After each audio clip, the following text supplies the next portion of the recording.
পাইছো বুজৰাজ কংসৰ প্ৰিয় ভগ্নী পুতনা।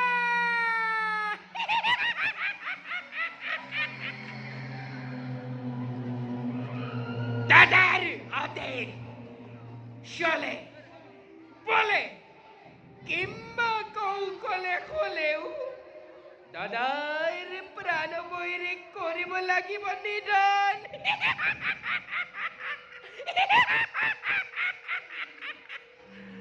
অতিকে মায়াবী ৰাক্ষসী মই, কিন্তু কিবা দৰে নিধন কৰিম মই সেই শিশুবিলাকক।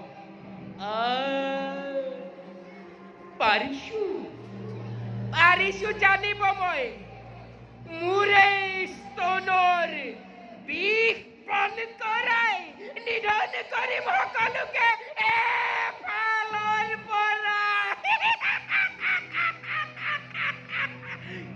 কিন্তু